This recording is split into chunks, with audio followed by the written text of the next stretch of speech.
Hello students, in the previous video we have discussed about the AC circuit contain only resistance and the AC circuit contain only inductor and the AC circuit contain only capacitor।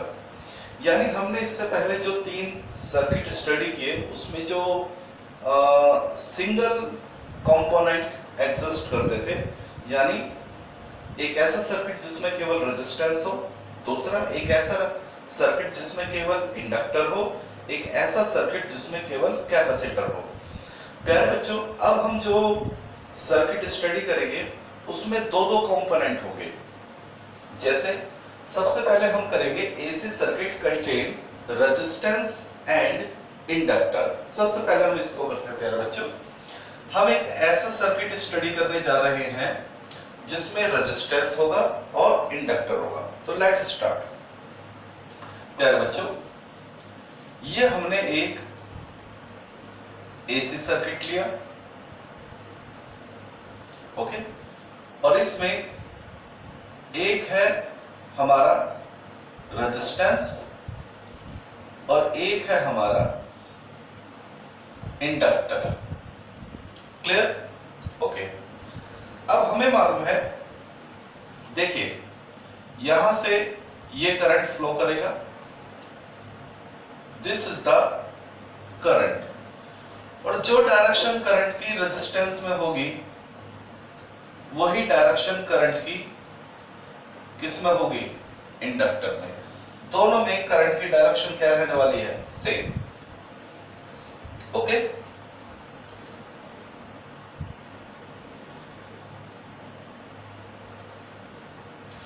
Current की direction, current की direction, दोनों में current की direction क्या रहने वाली है? Same. Okay, क्योंकि दोनों क्या है? सीरीज में। अब इसमें वोल्टेज क्या होगा? तो ये वोल्टेज होगा VR। रेजिस्टेंस के लिए आपको मालूम है वोल्टेज और करंट क्या होते हैं? पैरेलल होते हैं। रेजिस्टेंस में वोल्टेज और करंट क्या होते हैं? पैरेलल। जबकि इंडक्टर में वोल्टेज करंट से 90 डिग्री क्या होता है? आगे होता है, या उल्टा बोल दो कि करंट वोल्टेज से 90 डिग्री पीछे होता है। एक ही बात है, ये बात हमने पिछले सर्किट में स्टडी कर ली थी। ठीक है, तो ये होता है 90 डिग्री। क्या ये बात समझ में आ गई? ओके, तो समझिए प्यारे बच्चों, we have V is equal to IR, ये हमने फॉर्मूला लिखा। Also V is equal to IR। अब ये मैंने फॉर्मूला दो बार लिखा, तो समझिए कैसे। V is equal to IR एक बार मैं लिखूंगा रेजिस्टेंस के लिए, फॉर रेजिस्टेंस। तो रेजिस्टेंस के लिए V is equal to IR, voltage of resistance. Voltage of resistance क्या होगा? I into R। और ये फॉर्मूला वोल्टेज ऑफ इंडक्टर, इसकी वोल्टेज के लिए, तो वो क्या होगा? I into, और इसका रेजिस्टेंस क्या होगा?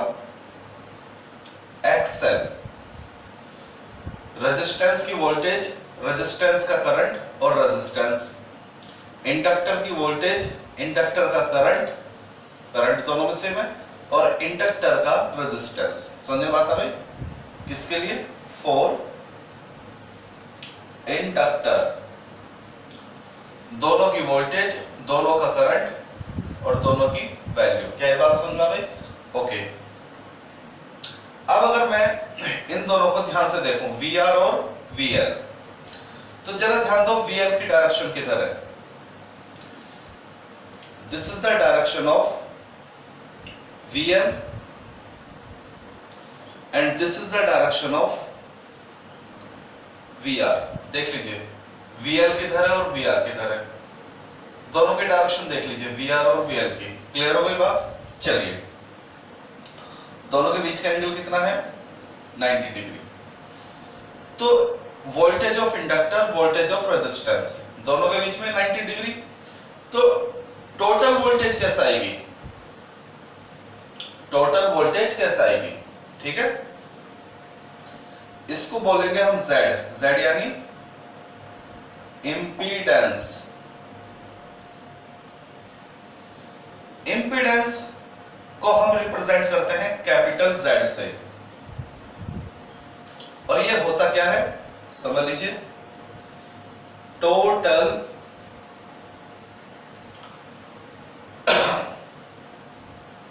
What is the value of impedance. Impedance को हम क्या बोलेंगे वो आपको समझना है। तो देखिए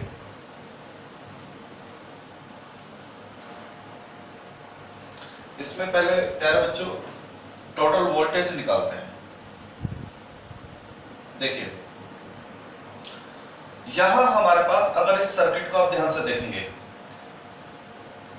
करंट कितने हैं, एक, जो करंट रेजिस्टेंस में है वही करंट इंडक्टर में है। Why, because both are in series.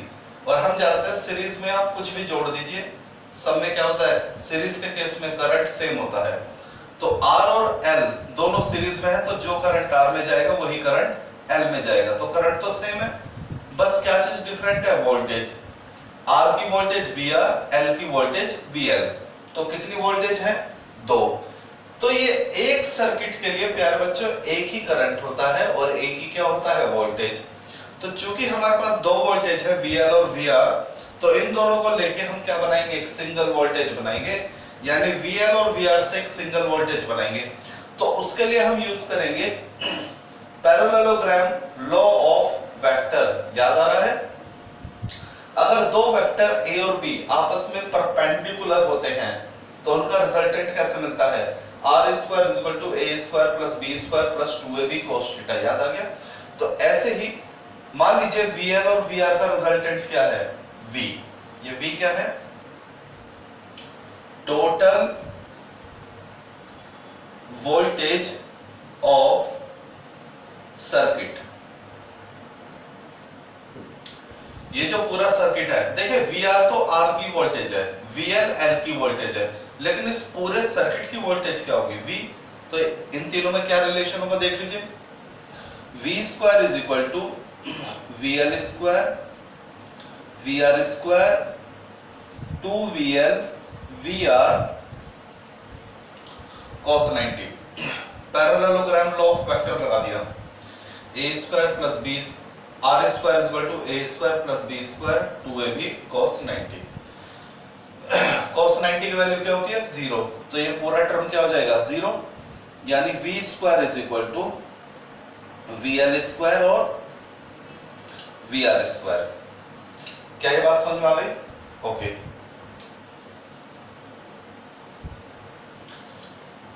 VL और VR की क्या दो वैल्यू पुट कर दीजिए, put the value of VL and VR, we get. तो देख लीजिए V square is equal to VL की वैल्यू कितनी है, I XL का square I R square, V square is equal to I square XL square I square R square, V square is equal to I square common आ जाएगा XL square plus R square, V is equal to I under root XL square plus R square. समझ में आ गया प्यारे बच्चों। तो देखिए ये है वोल्टेज पूरे सर्किट के लिए। अगर पूरे सर्किट के लिए करंट I है तो पूरे सर्किट के लिए वोल्टेज क्या होगा, V। I is the total current of the circuit, V is the total voltage of the circuit, जो इसके बराबर होगा, ठीक है। तो अगर हम इसको V is equal to IR से कंपेयर करें, बात समझा गई। तो देखिए ये जो टर्म है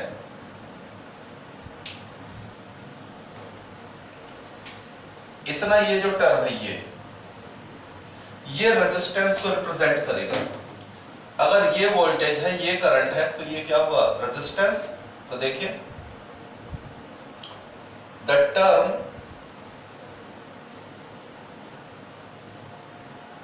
under root XL square plus R square represent the total resistance of circuit known as impedance। impedance को कैपिटल Z से रिप्रेजेंट करते हैं। तो समझ लीजिए प्यारे बच्चों, अगर आपसे 1 मार्क्स में पूछ लिया जाए इंपीडेंस क्या होता है, तो आप बोलेंगे किसी भी सर्किट का जो टोटल रेजिस्टेंस होता है, the total resistance of a AC circuit is known as impedance. क्या ये बात समझ में? तो आर का रेजिस्टेंस आर, देखिए इसका रेजिस्टेंस क्या है आर, और कॉइल का रेजिस्टेंस क्या है एक्सएल। रेजिस्टेंस आर और इंडक्टर का रेजिस्टेंस एक्सएल, लेकिन पूरे सर्किट का रेजिस्टेंस क्या होगा जेड, और वो किसके बराबर होगा under root XL square plus R square. क्या ये बात समझ आ गई? तो समझ में आ गई ये सर्किट, क्लियर हुआ? देखिए total current I, total voltage, total current I, total voltage V, V किसके बराबर है इसके बराबर, और टोटल रेजिस्टेंस Z जो इसके बराबर है। तो इस सर्किट के लिए आपने 3 चीज मालूम है, करंट मालूम है I, वोल्टेज, ये पूरा वोल्टेज हो जाएगा, और रेजिस्टेंस कितना हो जाएगा ये, क्लियर? कुछ और छोटी छोटी बातें जो एग्जामिनर आपसे कई बार पूछ लेता है वो हम डिस्कस करते हैं। देखिए तो सबसे पहले Z is equal to under root XL square plus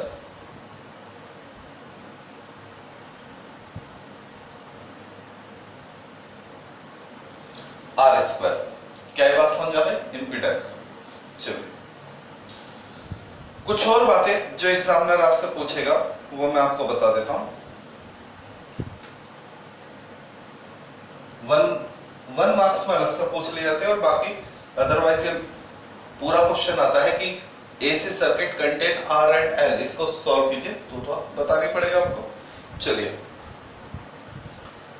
phase angle ये हम बताते हैं। इससे पहले जो हमने सर्किट पढ़े थे आर, एल और सी, आर के केस में फेज एंगल कितना था 0, क्योंकि वोल्टेज और करंट एक साथ मूव करते हैं। एल और सी कैपेसिटर और इंडक्टर के केस में क्या था 90 डिग्री, वोल्टेज और करंट के बीच में 90 डिग्री एंगल होता था। इस केस में फेज एंगल क्या होगा तो समझ लीजिए, इस केस में जो फेज एंगल होगा tan फाई, समझ लीजिए हम किससे रिप्रेजेंट करेंगे tan फाई से, और वो वैल्यू होगी XL upon R। This is the phase angle. समझे बात आ गई? जब R और L होंगे, जब किसी भी सर्किट में R और L होंगे तो फेज एंगल आपको कैसे मिलेगा tan फाई से, और वो किसके बराबर होगा XL ओवर R। क्या ये बात समझ में आ गई? ओके देख लीजिए आगे।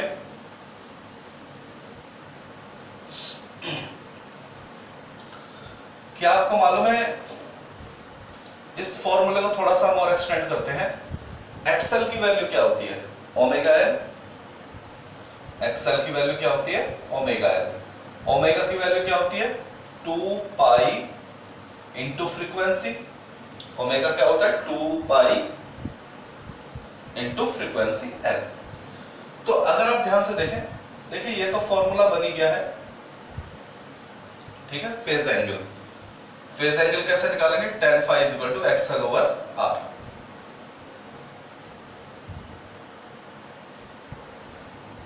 तो यहां से अगर आप देखेंगे जो tan फाई है वो डायरेक्टली किसके डिपेंड है, फ्रीक्वेंसी के, क्योंकि 2 पाई एल और आर ये सारे टर्म क्या है, कांस्टेंट। तो यानी अगर हम करंट की फ्रीक्वेंसी बढ़ाएंगे तो फेज एंगल क्या हो जाएगा, बढ़ जाएगा, by increase of frequency of AC current phase angle increase. तो 1 मार्क्स में कई बार आपसे पूछ लिया जाता है कि AC सर्किट में, ऐसा AC सर्किट जिसमें रेजिस्टेंस है, इंडक्टर है, अगर हम करंट की फ्रीक्वेंसी बढ़ा दें तो फेज एंगल पे क्या इफेक्ट होगा। ठीक है प्यारे बच्चा, ओके। नेक्स्ट,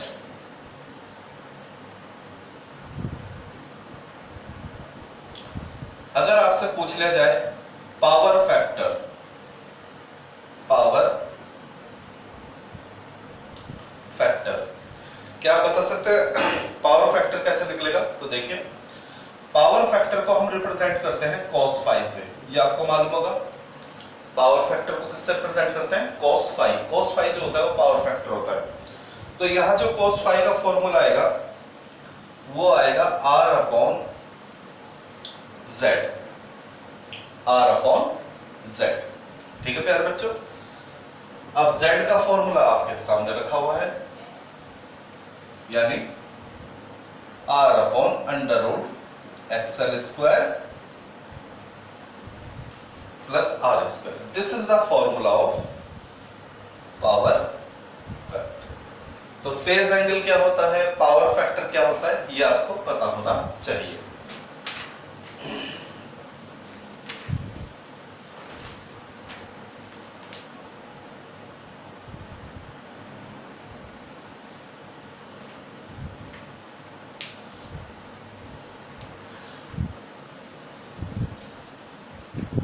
एक बात और देख लीजिए, यहां ये जो फाई है, ये फाई एग्जिस्ट करता है between 0 to -π/2।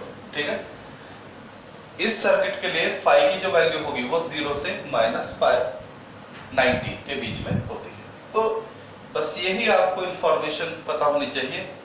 Current I, voltage V, this is the impedance यानी टोटल रेजिस्टेंस, और फेज एंगल क्या होता है और पावर फैक्टर क्या होता है। केवल यही इंफॉर्मेशन आपसे एग्जाम में पूछ ली जाती है।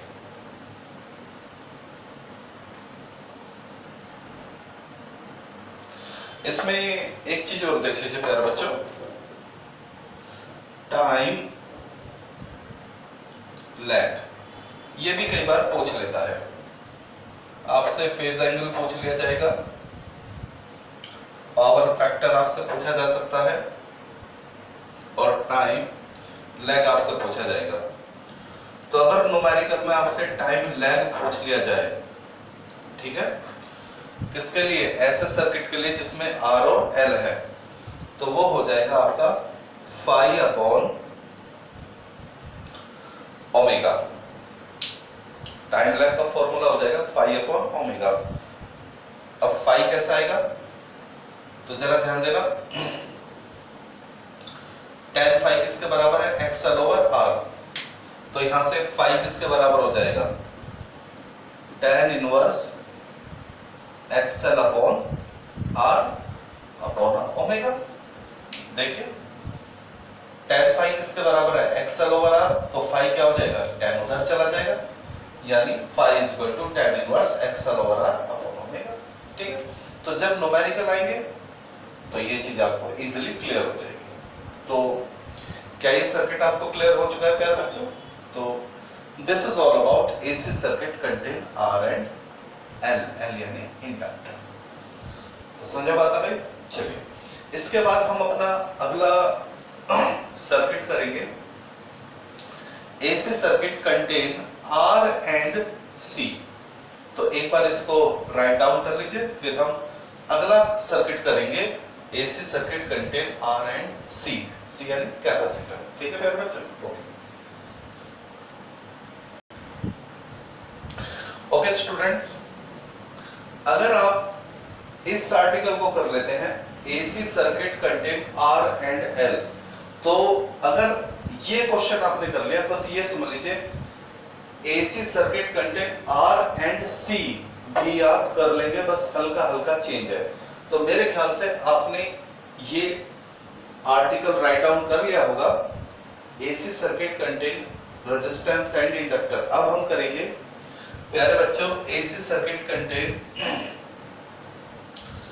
इंडक्टर एंड वो रेजिस्टेंस एंड कैपेसिटर। हमने L की जगह क्या ले लिया प्यारे बच्चों? कैपेसिटर ले लिया है। तो समझिए,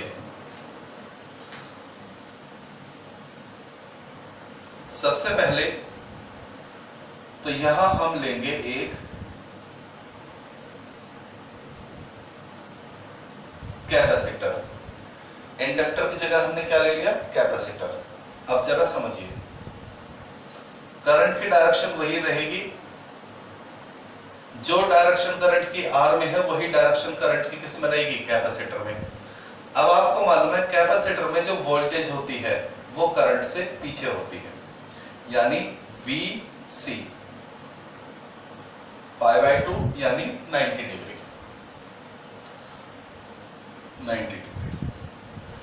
इंडक्टर में वोल्टेज करंट से आगे था, कैपेसिटर में वोल्टेज करंट से पीछे। क्लियर हो गई बात? चलिए अब जरा ध्यान दीजिए, V है रेजिस्टेंस के लिए तो फॉर्मूला यही रहेगा VR = IR, लेकिन अब हम फॉर्मूला लिखेंगे किसके लिए? कैपेसिटर के लिए, कैपेसिटर के लिए। तो L की जगह क्या हो जाएगा? C, voltage of capacitor is equal to current into resistance of capacitor. अच्छा, यहां क्या होगा समझ लीजिए,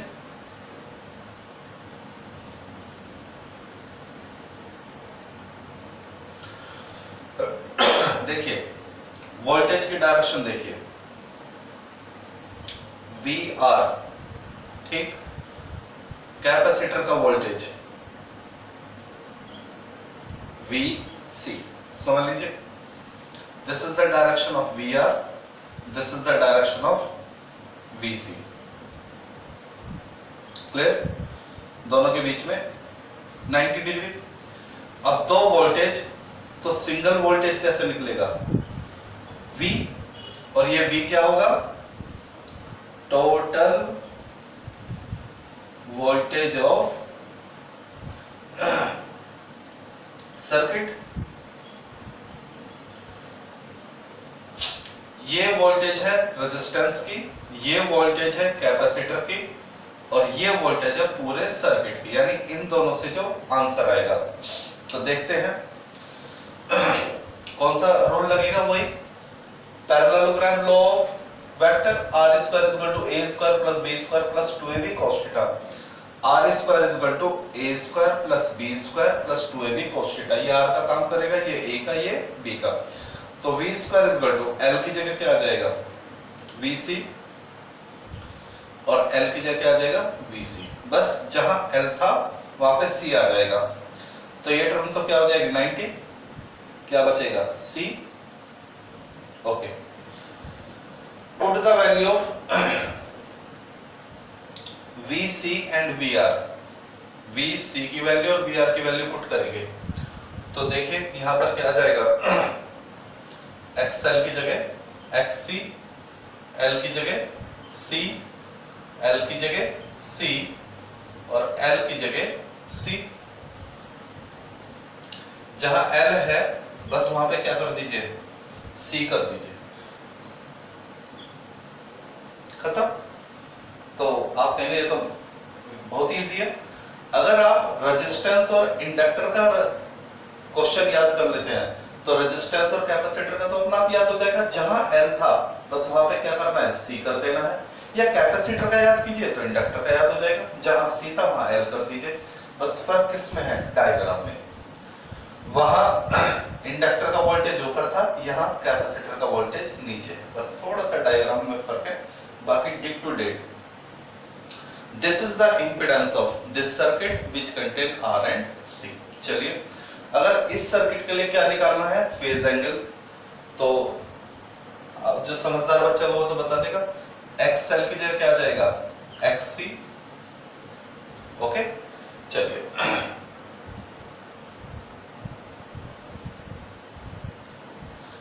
अब बताइए एक्ससी का फॉर्मूला क्या होता है, 1 upon omega C upon R. तो ये हो जाएगा 1 upon omega C R is equal to 1 upon 2 pi F C R. Omega की वैल्यू क्या रख ली, 2 पाई एफ। तो प्यारे बच्चों, 2 constant, pi constant, C constant, R constant, तो यानी फ्रीक्वेंसी और फेज एक दूसरे के क्या है, इनवर्सली। तो यानी अगर मैं फ्रीक्वेंसी को बढ़ा दूंगा तो फेज एंगल क्या हो जाएगा, डिक्रीज। ये एक फर्क है, वहां दोनों डायरेक्टली प्रोपोर्शनल थे, फेज एंगल और फ्रीक्वेंसी, यहां पर क्या है, इनवर्सली। ये थोड़ा सा चेंज है। और इस केस में जो फाई की वैल्यू है वो एग्जिस्ट करती है 0 से π/2। वहां था इंडक्टर के केस में 0 से -π/2, इस केस में +π/2 हो जाएगा। ठीक है, चलिए अगर हमें पावर फैक्टर बताना है तो पावर फैक्टर क्या होगा, cos phi = R/Z। R as it is, Z की वैल्यू लिखेंगे तो यहां पर क्या हो जाएगा, XC हो जाएगा। कोई दिक्कत, टाइम लैग वही ओमेगा अपॉन वो फाई अपॉन ओमेगा, तो फाई की वैल्यू क्या हो जाएगी, XC/R। तो यहाँ पर L की जगह क्या हो जाएगा, XC, बाकी सेम रहने वाला है। तो देख लीजिए क्या फर्क है, कुछ भी नहीं है। जहां C था बस वहां पे क्या कर देना है, L। थोड़ा सा डिफरेंस ये डायग्राम का आया और एक इधर। तो मेरे ख्याल से अगर आप एक क्वेश्चन इसमें अच्छी तरह से याद करते हैं तो दूसरा तो आर्टिकल ऑटोमेटिक हो जाएगा। तो प्यारे बच्चों, इस वीडियो में हमने स्टडी किया, 2 सर्किट हमने स्टडी करे। एक AC circuit contain resistance and inductor, और दूसरा AC circuit contain resistance and capacitor. Okay प्यारे बच्चों,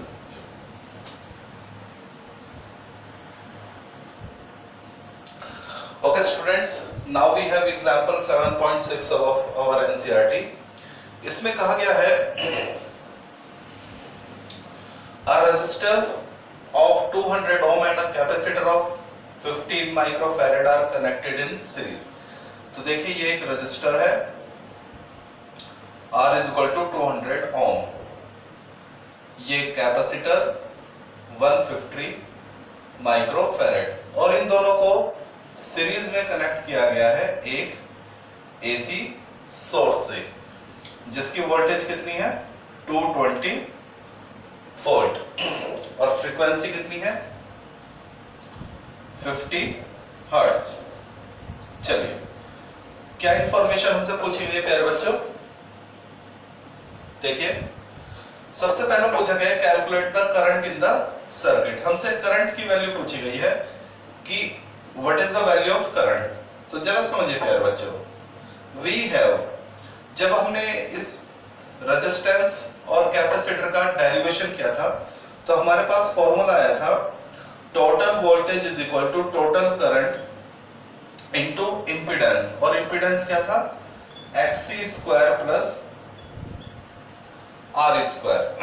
तो यहां से करंट क्या हो जाएगा, V/√XC² plus R², equation number 1। तो हमें किसकी वैल्यू चाहिए, XC और R की वैल्यू चाहिए।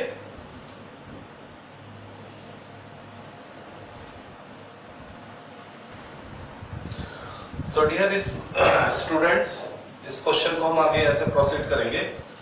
करंट की वैल्यू V/√XC² प्लस R², जो इसका क्या कहलाएगा, इंपीडेंस। तो सबसे पहले हम XC की वैल्यू निकालेंगे। XC क्या होगा, 1/ωc, ओमेगा की वैल्यू 2πf। तो 2 पाई की वैल्यू 3.14, एफ फ्रीक्वेंसी गिवन है 50 हर्ट्ज, और कैपेसिटर कितना है 15 माइक्रोफैरेड, 15 माइक्रो 10 की पावर -6। इस पूरे डाटा को सॉल्व करके dear student you will get 212। इसके बाद आर की वैल्यू आपको गिवन है 200, तो by the help of XC and R you will get the value of √x square plus r square which will be get 291.5। तो V की value प्यारे बच्चों आपके पास है, इंपीडेंस की वैल्यू आपके पास है, तो you will get the value of current। तो A पार्ट में आपसे पूछा गया था calculate the current in circuit, तो I is equal to V over impedance, V की वैल्यू 220, इंपीडेंस की वैल्यू 291.5 जो आपकी यहां से आई है, and by solving this data you will get 0.755 ampere। So this is the solution of A part, the total current in the circuit। Now in B part what we have, calculate the voltage across resistor and capacitor, यानी आपसे R की voltage पूछी है और C की voltage पूछी है।